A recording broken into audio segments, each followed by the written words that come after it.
नमस्कार दोस्तों, स्वागत है आपका हमारे चैनल में। इन दिनों उत्तराखंड के बनभूलपुर में जो घटना घट रही है, जो वहाँ पर आंदोलन हो रहे हैं, जो प्रोटेस्ट कर रहे हैं जो लोग, उनके समर्थन में कई सारे राजनीतिक चेहरे खड़े हुए हैं, जिनमें से राजनीति भी तेज हो गई है और वो लगातार सरकार पर भी हमलावर हो रहे हैं। दरअसल मामला शायद आपको पता ही होगा, लेकिन फिर भी संक्षिप्त में आपको बता देते हैं कि मामला क्या है।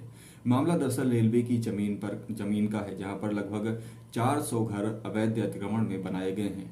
जनहित याचिका के तहत कोर्ट का फैसला आता है, उसके बाद में रेलवे जो है वह 7 दिनों का समय देता है और नोटिस के माध्यम से यह भी कहता है कि इन घरों को ध्वस्त कर दिया जाएगा, अन्यथा 7 दिनों के अंदर इसको खाली कर दें।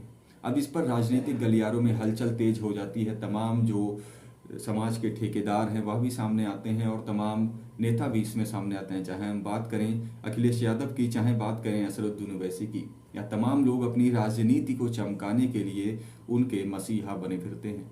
जी हाँ, इनको यह नहीं पता है कि यह सरकारी संपत्ति है और इसको खाली कराने में ही इसकी भलाई है। जहाँ भी सरकारी संपत्ति हो उसको खाली कराया जाना चाहिए, यह सभी के लिए भलाई की बात है। आप अगर बात करें हैदराबाद की, तो जहाँ पर असदुद्दीन ओवैसी जी रहते हैं, तो हैदराबाद में लगभग एक मुश्त 50 करोड़ की कीमत की रेलवे की एक संपत्ति थी जो 70 साल से कब्जे में थी और जिसमें 52 साल की लड़ाई रेलवे को लड़नी पड़ी, उसके बाद में वह संपत्ति खाली कराई जा सकी। ऐसी तमाम सरकारी जमीनें हैं जिन पर लोग रह रहे हैं, लेकिन उनको समय पर खाली कराने के लिए रेलवे और सरकार को कितनी जद्दोजहद करनी पड़ती है, यह भी देखना है। अगर इनके खुद के घरों की बात करें तो 1 इंच भी यह अपनी जमीन का टुकड़ा किसी गरीब को नहीं देंगे, लेकिन अगर सरकारी जमीन की बात आए तो रेवड़ियां जैसी बांटते फिरते हैं।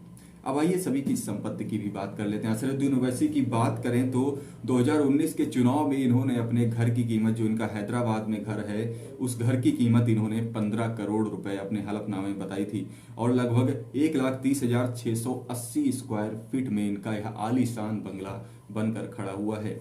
अभी बात करें अगर EWS के फ्लैट के हिसाब से, जिनकी चाबियां मोदी जी ने दिल्ली में कुछ गरीब झुग्गी झोपड़ी वालों को दी थी, तो उन अगर फ्लैट्स की बात करें तो उन फ्लैट्स के हिसाब से लगभग 400 फ्लैट इतनी जमीन में बन सकते हैं।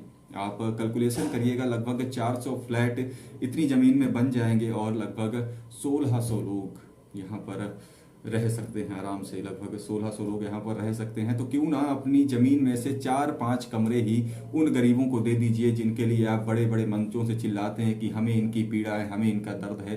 तो उनके लिए क्या आप इतना भी नहीं कर सकते?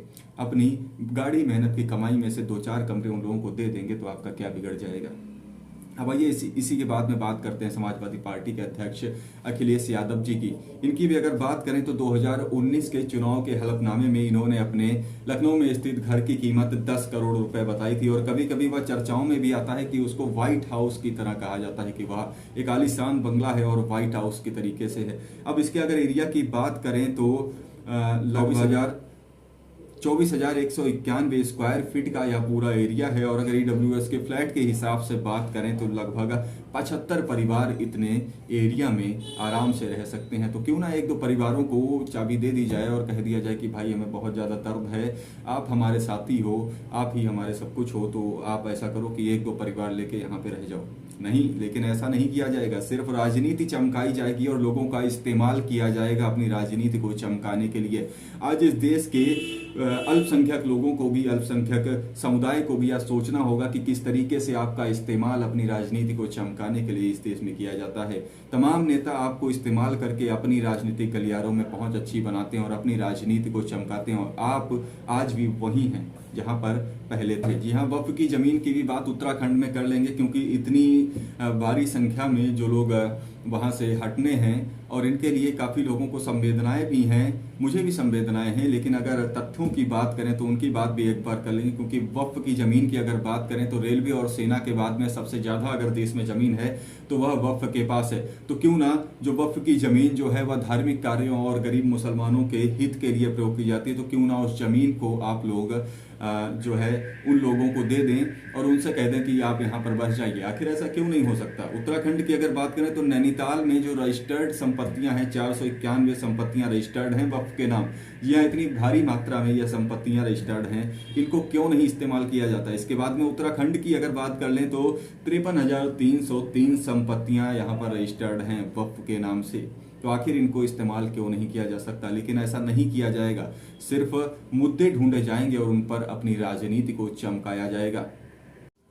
दोस्तों, आपने एक शब्द सुना होगा अल्पसंख्यक, जो काफी भारी मात्रा में प्रयोग किया जाता है और इस शब्द का प्रयोग जहां पर होता है उसका सीधा मतलब यह निकाल लिया जाता है कि मुसलमान।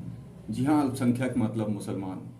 और उसके बाद में शुरू होता है गंदी राजनीति खेलने का यह सिलसिला, धर्म की राजनीति, जाति की राजनीति, जिसमें हमारे देश को लगातार बांटा जाता है। अगर हम कब्जों की बात करें तो अवैध कब्जों पर जो कोर्ट है वह भी सख्त हुई है। उसने लगातार यह कहा है कि इससे जो है सरकारी जो संपत्तियां हैं उनको भी नुकसान पहुंचता है, इसलिए जो जमीनों पर अवैध कब्जे हैं उनको खाली कराया जाए ताकि वहां पर कुछ विकास कार्य हो सकें। और अगर हम बात करेंगे दर्द की, तो अगर हम लोग दर्द देखेंगे तो इस देश में कानून व्यवस्था का कोई मतलब ही नहीं बचा, सिर्फ आप दर्द देखकर ही देश को चलाइए। आज की वीडियो में इतना ही। आपको यह वीडियो कैसा लगा आप हमें कमेंट बॉक्स में जरूर बताएं और हमारे पेज को फॉलो करें। अगर फेसबुक पर देख रहे हैं और यूट्यूब पर देख रहे हैं तो हमारे चैनल को सब्सक्राइब करना और वीडियो को लाइक करना बिल्कुल ना भूलें। आपके समर्थन से ही हमें शक्ति मिलती है। जय हिंद, जय भारत।